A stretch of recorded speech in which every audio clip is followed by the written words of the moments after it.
Tonight on NewsCenter, Cal U students march for freedom. More on a brawl that shook a local school. An author makes a precious visit to Natali Student Center. And the Vulcan basketball playoff picture begins to take shape. NewsCenter starts right now.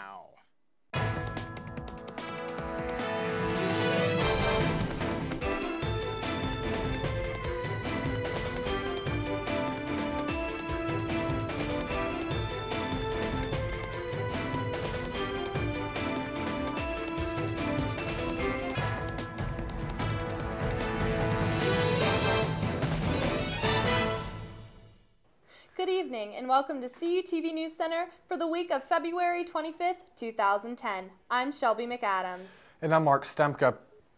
Students took to the streets and marched across the California University of Pennsylvania campus this week, but those students weren't protesting.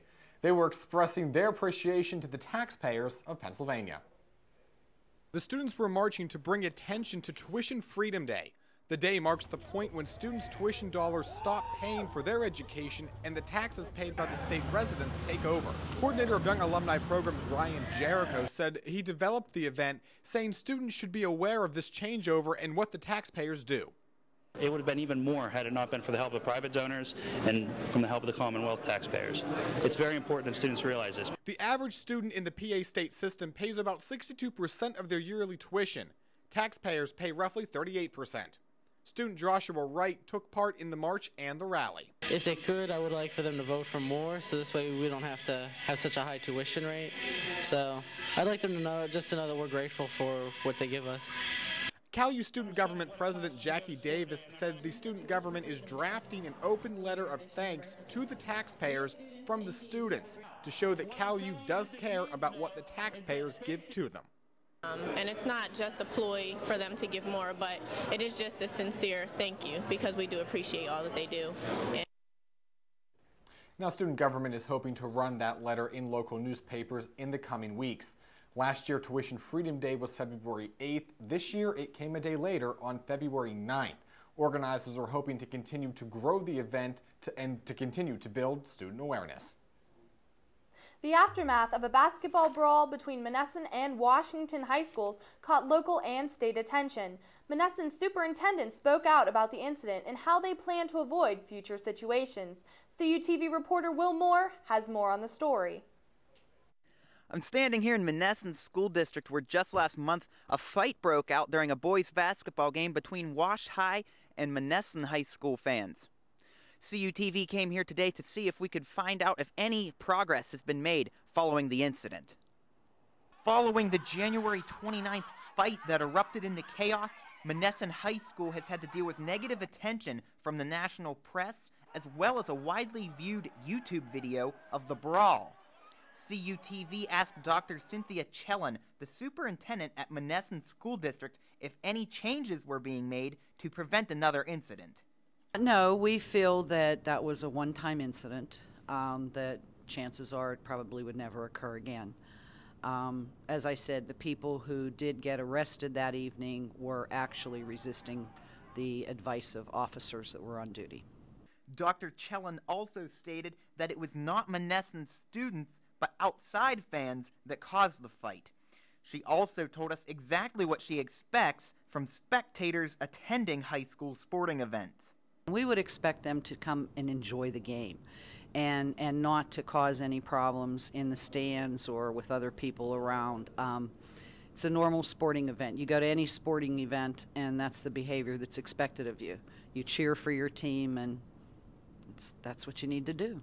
The superintendent also told us that signs will be posted at all future Greyhound sporting events detailing fan expectations. The school hopes to avoid another situation like the one experienced here last month.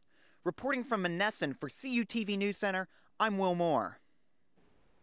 California Borough leaders met this week to discuss disaster preparedness in the wake of the snowstorms from earlier this month. California Mayor Casey Jordinas provided a timeline of actions, and the Borough Council emergency responders took questions from residents about storm response. Jordinas said the plans the borough had worked the best they could given the type of storm they had.